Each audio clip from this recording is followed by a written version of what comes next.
దేవుని నామంలో ఈ అవకాశం ఇచ్చిన అన్నయ్యకి అక్కకి ఇక్కడికి వచ్చిన ప్రతి ఒక్కరికి ప్రైజ్ ది లార్డ్. శుభ శుక్రవారము. ఇదిగో నీ కుమారుడు, ఇదిగో నీ తల్లి. యోహాను సువార్త 19:26-27లో దేవుడు పలికిన మూడో మాటగా మనం చూస్తున్నాం. ఏ పరిస్థితిలో తల్లి గురించి ఆలోచించి ఆ మాట అన్నాడో మనం చూద్దాం. ఎటువంటి పరిస్థితిలో, ఘోరమైన పరిస్థితిలో సిలువకు అప్పజెప్పి రక్తము కారి భరించలేనంత నొప్పితో ఉన్నా కూడా తన తల్లి గురించి యేసయ్య ఆలోచించి ఇదిగో నీ తల్లి, ఇదిగో నీ కుమారుడు అని చెప్పాడు కదా. అసలు ఇక్కడ చూస్తే యేసయ్యకి రెండు బాధ్యతలు కనబడుతున్నాయి. ఒకటి తన తండ్రి చిత్తము నెరవేర్చుట, ఇంకొకటి తన తల్లి బాధ్యత. సో అసలు తన తండ్రి చిత్తం ఏంటి, తల్లి బాధ్యత ఏంటో మనం చూద్దాం. అసలు ఈ లోకంలోకి యేసయ్య ఎందుకు వచ్చారు? తన తండ్రి చిత్తము నెరవేర్చుట. అదే ప్రాసెస్లో మనము చూస్తున్నాం కదా. ఆ టైంలో తన తల్లి బాధ్యత గురించి ఆలోచించాడు కదా. తను పుట్టిన దగ్గర నుంచి 33.5 సంవత్సరముల వరకు తన క్రియలతోనూ తన మాటతోనూ తన ప్రతి ఒక్క నిమిషము తన తండ్రి చిత్తము నెరవేర్చడకే తను పాటుపట్టాడు కదా. ఒకసారి శిష్యులు తన దగ్గరికి, యేసయ్య దగ్గరికి వచ్చి, ప్రభువా మీరు భోజనము చేశారా అని అడిగితే, నాకు వేరొక భోజనం ఉంది అని చెప్పాడు.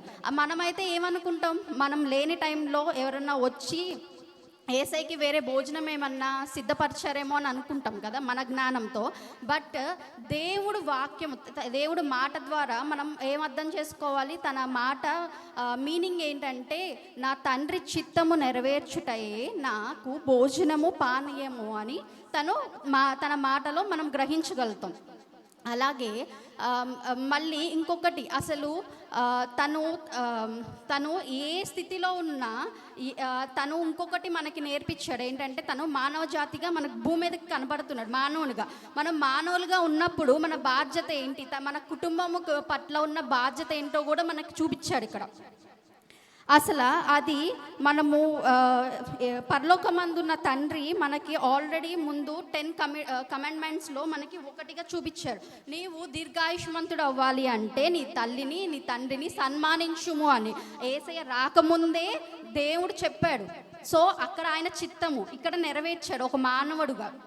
అలాగే పరలోకమందున్న తండ్రి కొడుకులాగా తన బిడ్డలాగా తన చిత్తము కూడా నెరవేర్చాడు. ఇక్కడ రెండు బాధ్యతలు తను నెరవేరుస్తున్నట్టు మనం చూస్తున్నాము.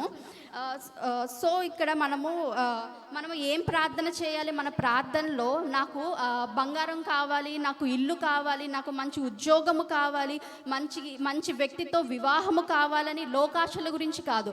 తన తండ్రి నీ చిత్తము అనుసరించు భాగ్యము నాకు దయచేయుము, నీ చిత్తములో నడుచు పాదములు నాకు దయచేయి అని మనము ప్రార్థన చేయాలి.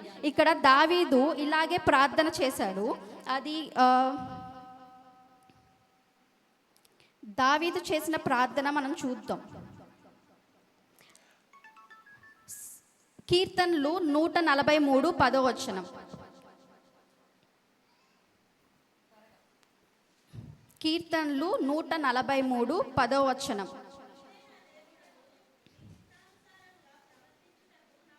చాలు. దావీదు ఏమని ప్రార్థన చేశాడు? నీ చిత్తానుసారంగా నడువుట నాకు నేర్పించుము అని అన్నాడు. సో మనము దావీదు చేసిన ప్రార్థన కూడా మనం చెయ్యాలి. కేవలము లోకానుసారంగా బతకడానికి, దానికి కావాల్సిన అవసరాల కొరకునే కాదు. మనం దేవుణ్ణి వెతికితే అవన్నీ యాడ్ అవుతాయి.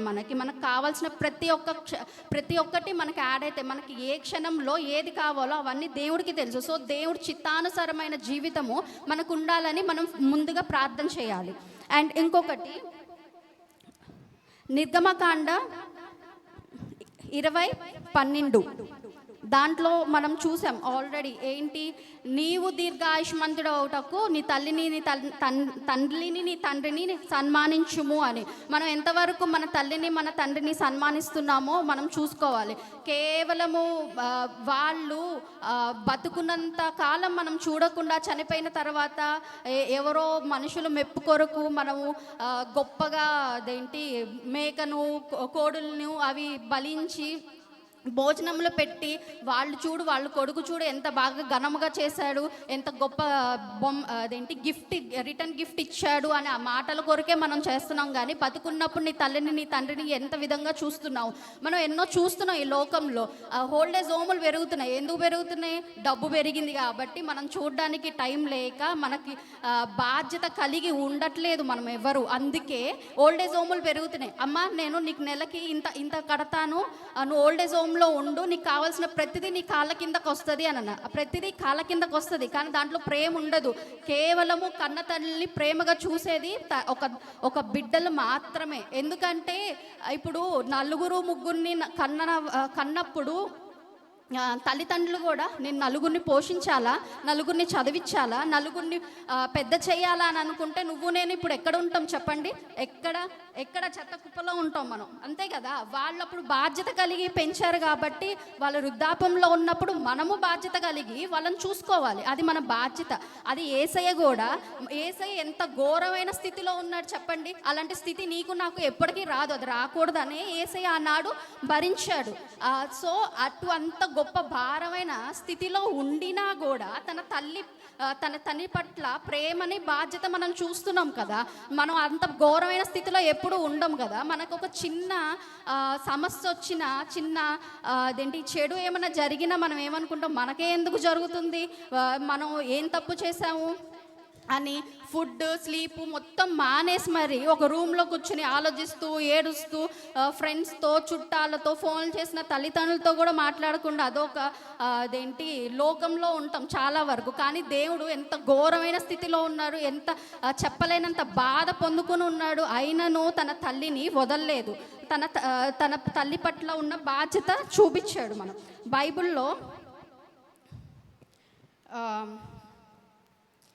ఒక వ్యక్తిని చూద్దాము. ఆ వ్యక్తిని కూడా తన సోదరుళ్ళు ఎంతో బాధించాడు, ఎంతో కక్షను పెంచుకున్నాడు, ఎంతో ఘోరమైన స్థితిలోకి తోసేశాడు కూడా. అయినను తన బాధ్యత తన బాధ్యత చూపించాడు తన క్రియలతో. ఆదికాండము 37:12-14 వరకు చదవండి. 37:12-14 వరకు. అతని సహోదరులు శెకెములో తమ తండ్రి మందను మేపుటకు వెళ్ళిరి. అప్పుడు ఇశ్రాయేలు యోసేపును చూసి, నీ సహోదరులు శెకెములో మంద మేపుచున్నారు, నిన్ను వారి యొద్దకు పంపెదను రమ్మన్నప్పుడు అతడు మంచిదని అతనితో చెప్పెను. అప్పుడు అతడు, నీవు వెళ్ళి నీ సహోదరుల క్షేమమును మంద క్షేమమును తెలుసుకుని నాకు వర్తమానము తెమ్మని అతనితో చెప్పి హెబ్రోను లోయలో నుండి అతని పంపెను. ఇక్కడ ఈ వ్యక్తి పేరేంటి? యోసేపు. యోసేపు అందరికన్నా చిన్నవాడు. మన ఇంట్లో చిన్నవాళ్ళకి చాలా గారాభం ఉంటుంది పెద్దోళ్ళ కన్నా. సో యాకోబు వృద్ధాపంలో ఉన్నప్పుడు యోసేపుని కన్నాడు. సో అందుకని చాలా గారాభంగా పెంచాడు.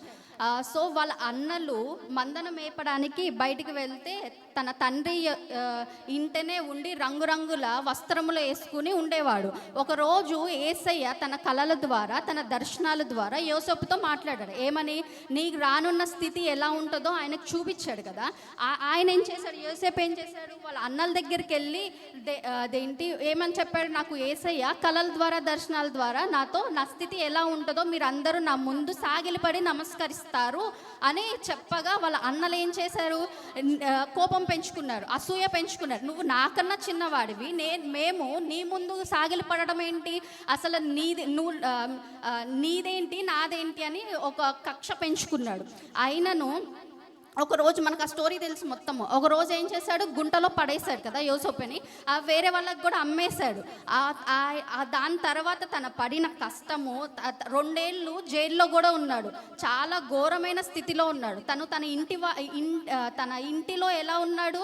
ఒక రంగురంగుల వస్త్రములతో ఎంతో దర్జాగా ఉన్నాడు. కానీ వాళ్ళ అన్నలు చేసిన పని ద్వారా తను ఎన్నో నష్టము, ఎన్నో బాధలు పొందుకున్నాడు కదా. అయినను దేవుడు యోసేపుతో మాట్లాడాడు. ఏమని? నీ రానున్న స్థితి గొప్పగా ఉంటుంది అని మాట్లాడాడు. అది మనసులో పెట్టుకుని లైక్ ఏంటంటే ఏసైకి ఏసై మీద నమ్మకంతోనే ఉన్నాడు ఏసేపు. ఆ రోజు వచ్చే ఉంది. ఆ రోజు ఐగుప్తులకు ఒక ఫుడ్ మినిస్టర్ లాగా చేశాడు, ఒక ఉన్నత స్థానంలో ఉన్నాడు. ఆ అన్నలున్న స్థలములో కరువు వచ్చింది. కరువు వస్తే వాళ్ళ తండ్రి ఏమంటాడు, ఐగుప్తుల దగ్గరికి వెళ్ళి నువ్వు అక్కడ ఉన్న రాజుతో మన దగ్గర ఉన్నవన్నీ మీరు తీసుకెళ్ళి నాకు భోజనము లేదు, సో భోజనము నాకు దయచేసి నా దగ్గర మేము తెచ్చినవన్నీ మీరు స్వీకరించండి అని చెప్తాడు కదా. అలా వెళ్ళింది ఎవరి దగ్గరికి అనుకుంటున్నారు? యోసేపు దగ్గరికి.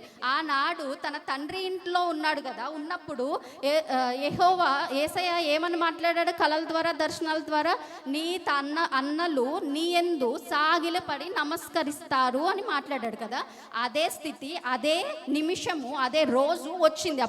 అప్పుడు నువ్వు నేనైతే ఏమనుకుంటాము, మన అన్నలు చేసిన పనులు చూసుకుని వీళ్ళకి మంచిగా అయ్యింది, ఇట్లానే జరగాలి, నన్ను ఈ స్థితిలోకి ఉంచుతారా, ఇట్లా తోస్తారా, నా మీద ఇంత కక్ష పెట్టుకున్నారు, నన్ను చంపేయాలని చూశాడు, వీళ్ళకి ఇంతే కావాలని మనం అనుకుంటాం. కానీ ఇక్కడ యోసేపు ఏం చేశాడు? ఆయన దేవుడు ప్రేమ కలిగి ఉన్నవాడు, దేవుడు ఆజ్ఞ పాటించడానికి ఉన్నవాడు. ఆయన ఏం చేశాడు?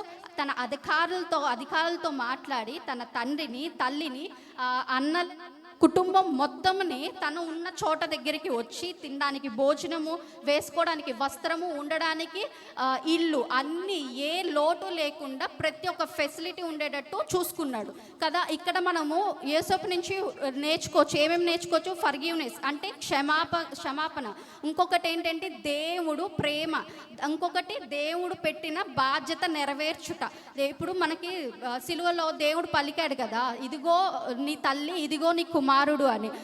ఆయన అటువంటి స్థితిలో ఉన్నా కూడా ఇదిగో నీ తల్లి, ఇదిగో నీ కుమారుడు అని తన బాధ్యత చెప్పాడు, నెరవేర్చాడు. అలాగే యేసేపు కూడా తన కొడుకు వాళ్ళ ఫ్యామిలీని ఎలా చూసుకున్నాడు? ఒక ఉన్నత స్థితిలోనే ఉండటకు తన బాధ్యత నెరవేర్చాడు అక్కడ. అలాగే ఒకవేళ మన తల్లిదండ్రుల్ని మన కుటుంబాన్ని మనం పట్టించుకోకపోతే దేవుని దృష్టిలో మనం ఎలా కనపడతామో చూద్దాము. మొదటి తిమోతి 5:8 చూద్దాం.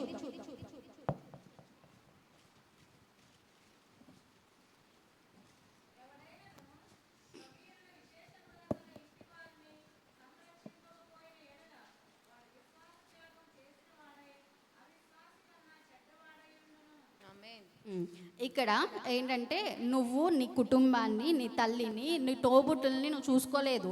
అయినా నువ్వు దేవుడు సన్నిధిలో నీతిమంతుడుగా ఉంటున్నానని నువ్వు అనుకున్నా నీ విశ్వాసము అది వ్యర్థము దేవుడి దృష్టిలో. అది అని ఇక్కడ చెప్తున్నాడు. సో మనము ఏ వే చూస్ చేసుకోవాలో మనమే నిర్ణయించుకోవాలి. చిన్న వాక్యం దేవుడు దీవించును కాక. ఆమేన్. ఆమేన్.